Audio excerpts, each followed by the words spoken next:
Good afternoon, freelancers. Welcome back to another episode of Community Questions Answered. I'm PTT, and today we're going to be going over some of the questions and answers that have been covered this week by the Anthem dev team.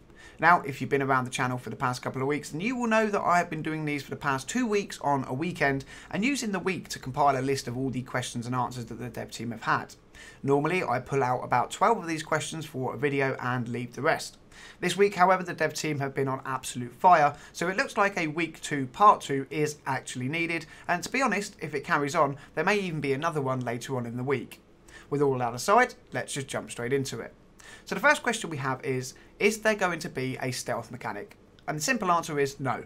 Now, I don't think I need to elaborate too much on this. I mean, yes, a stealth system would be cool, but I don't think it really fits this style of game, so yeah, let's move on. The next question is, when it's raining, can your javelin fly for longer? And the answer is yes.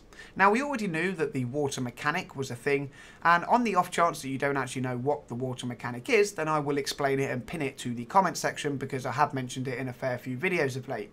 But that aside, it's really cool to know that the rain will have a direct effect on your javelin's abilities just as much as other water sources. Now, let's go on to the next question. Can you turn matchmaking off? And the answer is yes. Again, no explanation needed, so let's move on. The next question is, will there be weekly activities? And if so, will they be javelin based or pilot based? The answer is yes, mostly pilot. Now again, we already knew there would be weekly activities in forms of legendary contracts and other as yet unnamed events, but getting a bit of confirmation on how the loot will work is always a good bit of information, hence why I included it. Now I will note that I am assuming this is referring to the loot, but it could possibly mean you have to be in a certain javelin to complete certain weekly activities, but I will confirm this when we get our hands on the game later down the line. Nothing more to say on this one, so let's move on. Will the Colossus Shield be able to take more damage with better gear score? And the answer is yes. Now, this is again another bit of cool information and just reaffirms my belief that in higher endgame activities, you really are going to want a Colossus on the team as the team's tank to help in those moments where everything looks ready to fall apart. I have no doubt that when you start throwing in javelin builds later on in the game, then this javelin really will start to show its true colours and power in a team environment. Now on to the next question. Can we stream the demo on the 25th of January? And of course the answer is yes. More a bit of information here for fellow creators, but useful nonetheless. Now I am going to use this moment to selfishly plug my own stream, guys, so head on over to the Mixer link in the video description and drop me a follow. Obviously, along with a ton of videos on Anthem, I will also be streaming the whole thing over on Mixer with my buddy and fellow Anthem creator, Binary Numb, and we would love to see you in chat very soon. Yeah, that's the plug done, guys. Moving on next then, what kind of hub options do we have? Can we move bits? And the answer is you can't move UI elements. Now I am actually a bit saddened about this, especially as other games coming out very soon do have abilities like this, but I guess that was down to an in-house decision, so yeah, let's move on.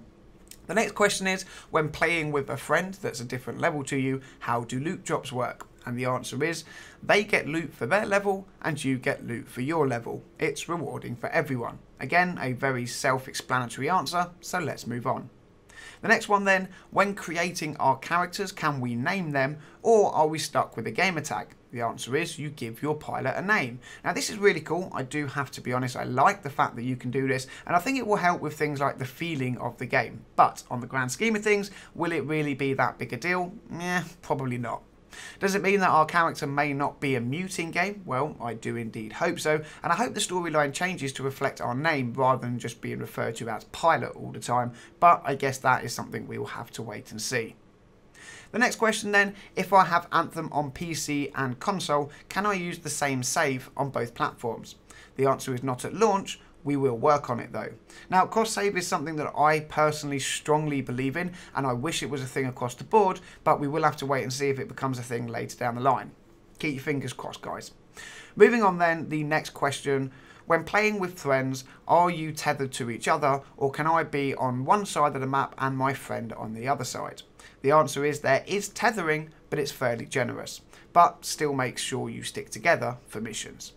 Again, a self-explanatory answer, guys, so let's move on. The next question, will there be public matchmaking? The answer is there is matchmaking for every activity.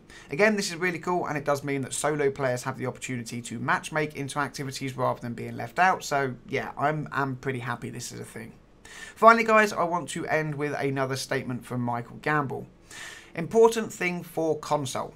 When you use your pre-order code, make sure the email account you use it for is the one you play games with. This will make sure the account is the one associated with Xbox Live or PlayStation Network.